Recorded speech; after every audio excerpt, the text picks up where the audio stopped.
Around the world and across Nigeria, if you just joined us, you're still with us. This is Enterprise Friday, reaching you from Enterprise Television. Now let's get to our main conversation for today. The Nigerian Defense Headquarters in Abuja has confirmed plans to extradite Simon Ekpa, a self-proclaimed leader of the indigenous people of Biafra, IPOB, to Nigeria to face justice. And Brigadier General Tuko Gusel, speaking on behalf of Chief of Defense Staff General Chris Musa, expressed satisfaction with Ekpa's recent arrest in Finland. The Finland District Court in Lahti had ordered Ekpa's remand on allegations of inciting crimes with terrorist intent in Nigeria dating back to August of 2021. Ekpa is accused of using social media to spread separatist propaganda and incite violence in southeastern Nigeria. Finnish authorities have also investigated him for alleged financial crimes, including unlawful collecting of funds. Police suspect his activities in Finland led to violence against civilians and authorities in Nigeria. In February 2023, Ekpa was briefly detained but released after questioning. And also, 5 other suspects allegedly involved in financing terrorism were arrested in Lahti, highlighting international cooperation in the investigation. Ekpa, a Finnish local politician with the National Coalition Party, has used his platform to advocate for Biafra's independence and election boycotts. His extradition is seen as a critical step in addressing his alleged crimes and their impact on Nigeria. To have this discussion together with us in the studio is Emeka Madunago, a journalist and public affairs commentator. Good morning, Emeka, and thank you so very much. Good morning, Emeka. Thank God it's Friday, most definitely. But let's have our conversation today. Emeka Madunago, you are from the southeast of Nigeria, so you should have a fine grasp of everything that we are about to speak and talk about today. Number one, I'd love to start by asking you, the Biafran cause for the Igbo man, is that the solution to the Igbo intention? Let's start with that before we get into everything about the Biafran cause, as championed by whom? That's the first question. As championed by whom? The Biafran cause we know had antecedents. We know who championed it, Dean Chukwuemeka Ojukwu. We know why it was championed in response to the pogroms in the north, the killing of Igbos in the north. And then along the line, it led to a war. After discussion in Aburi, Ghana did not result in the kind of changes that were demanded from, Ojukwu's side. Now, the war was fought for 30 months. 3 million people from the eastern region at that time, as it was known at that time, which for that period was called the Republic of Biafra. 3 million people are said to have died. And then, a lot of families displaced and all of that. But at the end of the day, we have gone past 50 years after that. I think it is time for us to heal from the wounds of that unfortunate incident and build on it to catapult us to greater heights. I know the quest for self-determination, has been one, of mixed fortunes. At different times, different parts of Nigeria have called for, have said they want to leave the Nigerian Federation. Even right now, you have Chief Sunday Adeyemo, aka Sunday Igboho, who is going all over the world, championing the formation of a Yoruba nation. Yes, I know that. Yes, you have Mazin Nnamdi Kanu, the leader of the indigenous people of Biafra, who is currently in the custody of the DSS, for alleged secessionist bid, and is being tried for treasonable felony. So the point is, if you remember Ojukwu at a point, after he returned from Ivory Coast, where he was on exile for some years, Ojukwu said, we should now transit to a Biafra of the mind.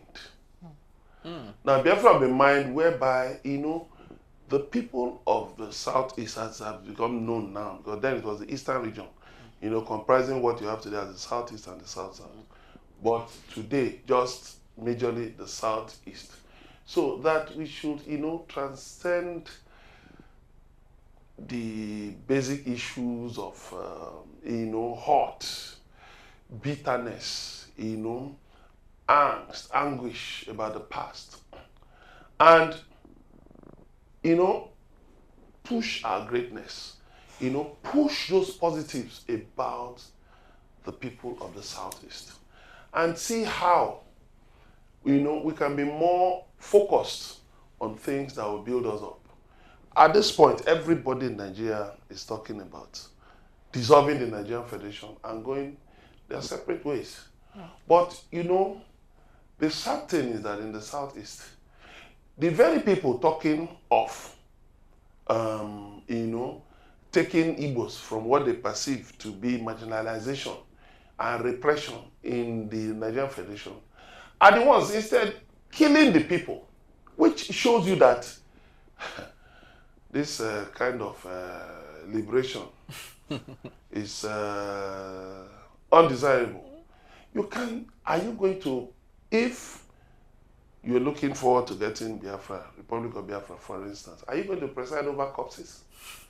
Are you going to preside over people who are embittered about what happened in the Civil War? My family, we lost one of our sons in my family to the Civil War. Every family lost. Every family had someone. Are you now telling me, okay, some months ago, in my kindred, the so-called unknown gunmen killed one of our sisters in my kindred? We are not seeing the pain of losing someone in Civil War. Now, people who call themselves Igbos fighting for, so-called Igbo liberation, have now come and killed another person in our family. So, where are we standing? Whom do I look at? Because one is as bad as the other. Thank you so much, Emeka. Now, looking at this current situation, which is Samuel Ekpa, extraditing him from Finland, would that be the best way to actually handle this issue if we should look at the current person we have on ground, which is Nnamdi Kanu? He hasn't been released. And looking at how many years it's been going, bringing in Simon Ekpa, is that the best way to go about it now? Well, for me, And might that complicate the issue? Well, it depends on the intention of the Nigerian government in asking for him to be extradited. Because I look at it as just maybe some people trying to play to the gallery. The problem, actually, which I pointed out to a security official, is that Nigeria has become so porous to the extent that people can promote divisiveness, promote hate, even make open threats. You can see terrorists actually displaying money, doing fundraising, actually giving out money on social media, and the government appears not to be able to do anything about it. That is the problem. Whether you extradite Simon Ekpa, you have to know one thing. Whether you extradite him or not, this issue has now become a transactional thing. It's no longer anything about liberating Igbos or anything. It has become a business, a criminal enterprise. Because you now have kidnapping. Where people cannot bring, hostages cannot bring money for ransoms. They remove their vital parts, they remove their kidneys and all that. They kill people in the enforcement of a sit at home and all of that. So it is now a criminal enterprise. So when you bring a Simon Ekpa, how many, you had a Nnamdi Kanu, you renditioned him, 2021. Since that time, you've not been able to make progress with his trial. As a matter of fact, the courts have said he should be released. While you were battling with Nnamdi Kanu, you had a Simon Ekpa.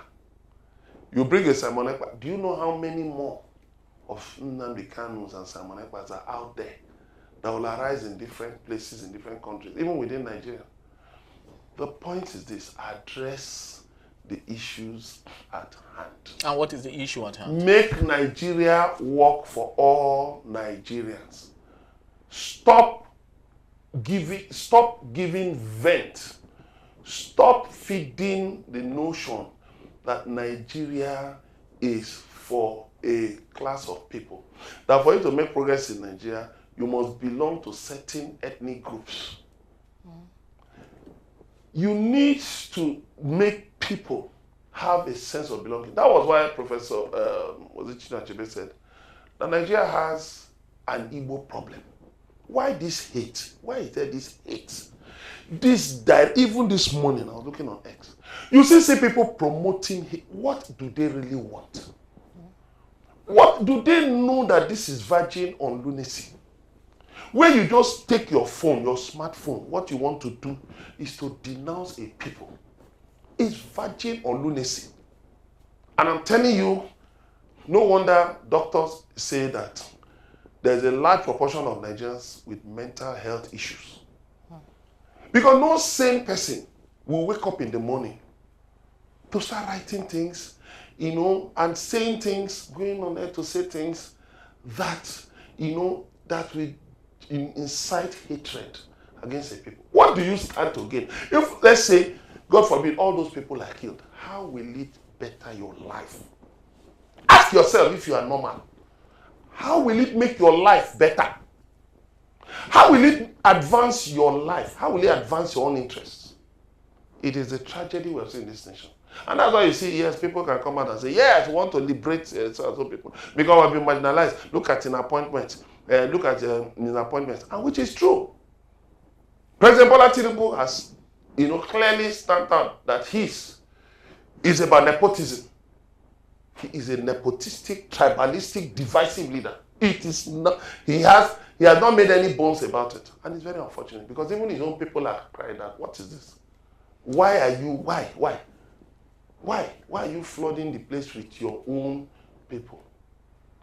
And when these things are done, instead of you to promote inclusiveness, because this is a nation of over 350 ethnic nationalities, when you do these things, those people who want to gain from such will say, yes, that's what we told you. We told you, I look at, okay, he removed some Igbos and replaced them with Yorubas. Thank you so much. Tinubu may tell you that, oh, I mean well, but listen, the optics. And you have to know one thing. When you are dealing with inclusiveness, the people need inclusive government. Diversity. We should not deepen the things that divide us, but rather let's promote the things that unite us. All right, Emeka. While we talk about promoting the things that unite us, you talked about inclusiveness, you talked about the lack of good governance, you talked about ensuring that Nigeria works for all and sundry. But let's take a look at this particular issue within the 5 southeastern states. Would you say that there is inclusiveness in the 5 southeastern states from the governance of that particular region by governors? Would you say that the issue we have is more of an internal problem rather than an external one? Because if governors from the southeastern states understand their duties, understand who they are, understand where they are coming from, don't you think that this would, in one way or another, reduce the problem that we have? Yeah, thank you very much. You see, we can blame the governors to some extent for lack of development and all of that. But we know how powerful the Nigerian presidency is, unless we want to lie to ourselves. We know how powerful the Nigerian presidency is. We know the resources. Over 52% of federal allocation goes to the federal government. They have 1% of the federal budget going to FCT Abuja. Then you have other things that are under the control of the federal government. As a matter of fact, that's why you have, we call federal presence. Now, let's compare between regions. The federal presence in different places. Go to the southeast. Let's begin. Is it in hospitals? Is it in federal institutions? Is it what? Is it in admissions? Is it in... So name it. We may pretend about these things, but let me tell you, it's the same hypocrites who go to church, who go to mosque, and they will still come out and continue with this wickedness. That's why this nation is not working. Because even the people you think, let me tell you, you may even think that the people of the southwest of Tinubu's region are benefiting. Not lie. is the elite, his own close circle, About. that are benefiting from all these things. Yes, because if not, go out on the streets now. Everybody is crying hunger, hunger, hunger. Except those in government, you know, the close circle who are benefiting from all these things. And how do you want a nation that works for everybody? You may think, okay, maybe with, you know, federal might, the federal government would have, you know, turned the nation around. Where don't you have bad roads? Where don't you have insecurity? Where don't you have lack of federal presence? So it's even worse in the South because, one, you have politicians who are not up to snuff. People you think, you know, should have been able to at least make a difference. The kinds of things they should advocate, you know, are things you don't even hear them talking about. You don't hear them making sound bites. Okay, I'll give you an example. UBEC, Universal Basic Education Commission, said that for 2024, only 2 states, Kaduna and Katsina, have accessed the matching grants for basic education. So none of the states in the Southeast, none of the 5 states in the Southeast. So do you blame the center? No, maybe you didn't get my flow. What I'm saying is this. I blame the center, yes. Then the sad thing is that the governors, who should actually, because they are the forefront. They meet with the president. They meet with the vice president under the National Economic Council. So there are certain things, you know, that they can push, even if it's privately, they can push for. But they're just aloof. They don't care. So it now falls on the media, on civil society, on the man on the street to shout about these things. And do you know the interesting thing? Now, those who have made a criminal enterprise out of turning the grievances of the people, you know, to their benefit, have come in. Now, those are the ones who we even have a dire economic situation in the country. But what are we saying? They will tell you, sit at home by force. For nothing. These are criminals who don't have a single kiosk anywhere. I've challenged them. Those of you say sit at home, come and show us your kiosk. Show us where you do business. You are criminals. And I say to them, you are criminals. But the sad thing is that the Nigerian government, which ought to have a monopoly of violence, has sat back and allowed non-state actors to run riot. It's not difficult for the Nigerian government to actually get these people. It's not difficult. But you know, like a top security officer told me, he said that one of the problems, that there are 2 problems, you know, concerning this issue in the Southeast. One, joblessness. Really? High rate of unemployment. Yes. Despite the entrepreneurial well, is it everybody that's an entrepreneur? It's not everybody that can be an entrepreneur. Yes, entrepreneur is a lot of those people are people who didn't go to school. Maybe they didn't go beyond secondary school or so. It's not everybody. Now, Emeka, now we're wrapping up, and this will be my last question to you. Now, in Nigeria and in our country, we've noticed that there is a problem of communication and understanding. Now, in a way, most people in the East will begin to see Simon Ekpa's arrest as a stumbling block for them to actually pass their message. Now, how do you perceive the Igbos, especially in the East, will take this news, and how will this impact them, especially with the sit-at-home order? How do you think they will react to it and use it as a means maybe to get the government to get the attention of the government? 2 things. One, people are happy with this arrest because people are tired. People are tired. For those who actually have an understanding. No. Look, everybody, including those supporting them. I'm telling you now, look, I'm a journalist. I mingle with the people, including those support. They just come support. They ask them, okay, go and shut your shop for 1 week. Go, you suppose it at home. Shut your shop for 1 week. It's because your business is not in the Southeast. That's why you say you support. You support it. If your business is in the Southeast, and they said Simon Ekpa, who has been promoting hate, promoting divisiveness, will tell you sit at home for 1 week. How will you feed your children? How will you pay their school fees? How will you pay your bills? Unless you are a criminal, you are an armed robber or a kidnapper or something. If you are engaged in legitimate enterprise, you will not champion sit at home. That is 1. 2, you see, they had also made a song and dance, of the burial, scheduled burial of Senator Ifeanyi Ubah coming up tomorrow in Nnewi, that they will turn Nnewi to Somalia. Look at so-called Igbo, saying they will turn Igbo land to Somalia, a city in Igbo land, to Somalia. They will destroy, they will kill. And those are people you think you should have a conversation with. No, those ones have gone beyond conversing with. Those ones are playing criminals on whom you should apply the stick maximally. Now, they said anybody who attends, anybody who participates in burial, they will kill. Those are people talking of liberation. No? That they will also go and exhume his body. I tell you, some days ago, soldiers have flooded all the towns around, neighboring Nnewi. The governor, Chukwuma Soludo, shut down schools. Now, those are people talking of Biafra. Abi? Now, they shut down schools. Soldiers have filled away. You can imagine how the whole place. Some people, I know somebody who traveled home. Immediately he saw soldiers. He ran back to Lagos. Now, we are talking of Simon Ekpa. Look, let me tell you something. The second thing the security chief talked about was, he said the rise of fetishness.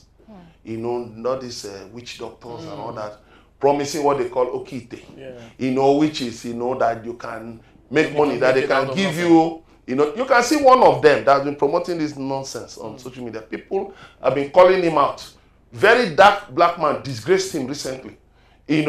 So now they are receiving their comeuppance. But the other thing I want to point out is this. Finland can extradite Simon Ekpa, even though it doesn't have an extradition treaty with Nigeria. But again, Finland might look at it that, okay, if his lawyer has a persuasive argument, he might say, okay, that they will try him in Finland and he will be jailed for life. Finland has life imprisonment. He might argue that if he comes to Nigeria, he will be sentenced to death, he will face persecution. Okay, fine. Finland might say, okay, you have been a nuisance based on this. Okay, sentence him to life imprisonment. As for the other people, it presents an international dimension. And I'm sorry for people, to whom, these things are traced, that they have been providing financial support for terrorism. Yes, it's going to affect many people, those who may have been involved in this thing abroad or in Nigeria. But the point is this. While we say that these things are not right, we fight against this violence and all that, let us also, in our political decisions, think about the greater good of Nigeria. I believe in Nigeria. And I believe that, playing in a bigger field like Nigeria will pay us. We can get over we can solve our problem by continually pushing for inclusive governance. But I want to let people know, this divide Nigeria, break out of Nigeria, and at the end of the day, it might look easy. Go and look at look at South Sudan. Look at those countries that broke out of Yugoslavia. How are they faring? It might be easy. Let's break up. And we'll be able to do this. Look. Now, even Nigeria is 64 years. We're not yet 100 years old. We're still struggling. Now, how much more when you are playing on a smaller field? Look at all the differences you will need to deal with. Look at a lot of things. It is better. For me, let us define our conversation within Nigeria. Let's restructure the nation. And then let's also push for the things that are ours. Because look at, for instance, no state in the Southeast has pushed for the matching grant for UBEC. Is that not where it begins? If you don't fund basic education, that is how you get recruits for different kinds of criminal activities. Look at what is happening in the North.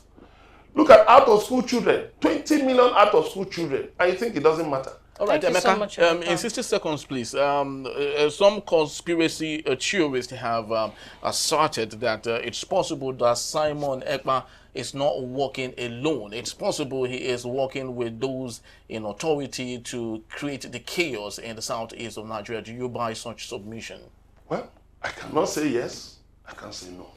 Because this is Nigeria, where, people use criminality, for personal, financial, selfish gains. But what I do know is that I don't think it is a policy of the federal government, the government of Nigeria, to promote chaos in the Southeast, because I don't know to what end. What will they benefit from it? If it is true, then it will be very sad. But I just hope and pray it is not true, because it has been voiced here and there. But the thing is this, people are also talking about the fact that, herdsmen, Fulani herdsmen, there has been the fear of their incursion into the Southeast. Those are things that need to be looked into. But the situation where you now, because of fear of incursion of Fulani herdsmen, you shut down police stations, you shut down courts, schools are shut down. To what end? How do you intend to repair the damage from all these things? Thank you so much. It will not pay us to promote violence as a means. Look at in Ethiopia, the Tigray War. Different countries, the United States, different countries of the world have tried to intervene and bring peace, but no peace. And people are dying on a daily basis. Thank you so much. There is famine, there is hunger in Tigray. Is that what we want? I think that if we push this advocacy through non-violent means, because I told you I lost somebody during the Civil War. I told you some months ago, I lost somebody again. How can I be promoting violence? I will not, and I cannot. And I've told people, those promoting, wait until you lose somebody in your family. Wait until you lose people in your family, and then you will now think whether it is possible to go forward.